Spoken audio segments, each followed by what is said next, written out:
c'est Rebecca. Aujourd'hui, on va parler de comment dynamiser son roman en puisant de l'inspiration dans le cinéma. Alors pourquoi ce thème? Eh bien tout simplement parce que les scénaristes sont formés à écrire des bonnes histoires, des histoires qui avancent, parce qu'au cinéma, on ne peut pas se permettre d'avoir des choses qui traînent, d'avoir trop de blanc. Alors ça arrive, hein, bien entendu, il n'y a pas que des films extraordinaires, mais en tout cas, c'est beaucoup plus facile d'étudier un film que d'étudier un roman, parce que c'est que dans un temps beaucoup plus court, c'est beaucoup plus facile de voir quelles sont les petites astuces pour susciter des émotions chez le lecteur, même si on ne peut pas tout reproduire dans un roman, mais je trouve très intéressant de pouvoir prendre des éléments du cinéma, prendre des techniques utilisées au cinéma, les appliquer à son roman, et ça permet vraiment de dynamiser le récit, d'avoir quelque chose qui permette de captiver votre lecteur. Donc on va voir ensemble comment faire ça. Le problème, c'est que bien souvent, on s'en rend pas forcément toujours compte. D'ailleurs, on a des longueurs dans son roman, des moments où on s'ennuie un petit peu, des fois on a un petit peu trop de descriptions. Moi je sais que quand j'avais 10 ans et que j'ai écrit mon premier roman, j'étais très fière parce que j'avais écrit un roman de 100 pages. Et je trouvais ça vraiment super à l'âge que j'avais d'avoir écrit un roman. Enfin voilà, j'étais fière de moi. Le problème, c'est que dans ma tête, j'avais l'idée que écrire un roman, il fallait forcément que ça soit quelque chose de long. Parce que moi aussi, en tant que lectrice, j'aimais bien les romans qui étaient un petit peu longs. Donc voilà, ça me plaisait, et j'avais l'idée qu'il fallait absolument reproduire la même chose pour mes romans. Du coup, j'avais mes scènes clés que j'avais vraiment envie d'écrire. Et au milieu, parfois, je m'ennuyais un petit peu dans mes histoires. Je me disais, voilà, il faut absolument que j'écrive, il faut absolument que ce chapitre fasse tel nombre de mots ou tel nombre de pages. À l'époque, je raisonnais plus en nombre de pages que nombre de mots. Et du coup, je m'ennuyais, je perdais mon dynamisme personnel, le roman traînait en longueur parce qu'il y avait des scènes que je devais écrire, ou alors j'écrivais les scènes clés, et puis après je me disais, bon, voilà, il faut bien écrire les scènes qui m'ennuient un peu plus. Et je réfléchissais de façon complètement incohérente, ce qui faisait que mon roman, il n'était pas capable de captiver le lecteur du début à la fin. Si on réfléchit en regardant le cinéma, si on reprend certaines techniques du cinéma, on va commencer à réfléchir d'une façon un petit peu différente et d'arriver à trouver le moyen de faire avancer le lecteur tout au long de son intrigue. C'est quelque chose d'essentiel. Je vais vous en parler en détail dans la formation qui sort cette semaine, jeudi, qui sort aujourd'hui d'ailleurs, hein, c'est le bon jour.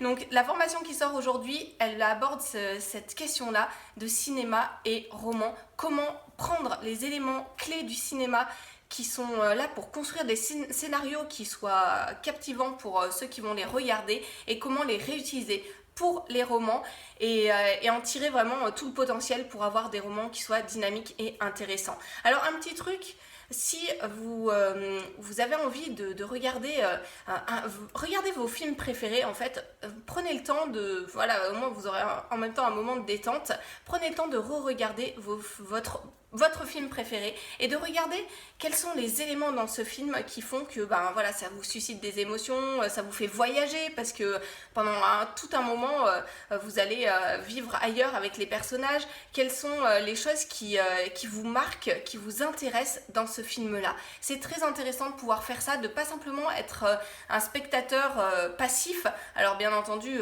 les films, on peut prendre un temps pour se détendre, comme quand on lit un bon roman, mais prenez aussi ce temps-là pour regarder ce que peut vous apporter ce film-là, quelles sont les clés qu'il peut vous donner, votre film préféré, pour écrire votre propre roman. Ce sera peut-être un personnage qui va vous inspirer, ou une idée de mise en scène, pourquoi pas une succession d'événements qui va vous interpeller. Alors bien entendu, il ne faut pas prendre ces choses-là pour les recopier et les coller dans votre roman, simplement pour vous en inspirer et faire que votre roman suscite aussi des émotions chez le lecteur. Si vous avez des émotions vous-même en écrivant votre roman, si vous avez envie de l'écrire, c'est comme ça que vous allez arriver aussi à captiver votre lecteur. Si vous vous rendez compte qu'il y a des choses que vous n'avez pas envie d'écrire, trouvez le moyen de ne pas les écrire, peut-être de combiner plusieurs scènes ensemble, ou de trouver un contournement voilà, pour pouvoir écrire des choses qui vous intéressent vraiment. C'est le seul moyen que vous avez pour captiver votre lecteur. Et regardez les films que vous avez à votre disposition et qui vous plaisent, ça va vous aider à trouver aussi des éléments pour construire vos propres romans. Donc tout ça, on va en parler dans la formation de cette semaine, je vous l'ai dit. Pourquoi ? Parce que je pense qu'il y a des choses simples. Parfois, on a une idée préconçue de comment est-ce qu'on doit construire un livre où on n'a pas trop envie de s'en intéresser parce qu'on se dit bon, de toute façon la structure c'est pas très important, et plus j'avance plus je me rends compte que si la structure c'est intéressant. Un petit exemple, j'ai lu un roman là ce mois-ci. Et ce roman-là, alors je ne vais pas le citer parce que ça fait partie d'un des romans que je lis pour le prix littéraire dans lequel je suis jury, donc j'ai pas le droit de citer le nom de ce roman. Mais en tout cas, ce roman, ça m'a marqué parce qu'il y a des personnages qui me suscitaient, enfin vraiment il y avait de l'émotion dans ces personnages. Un couple qui vraiment, ça...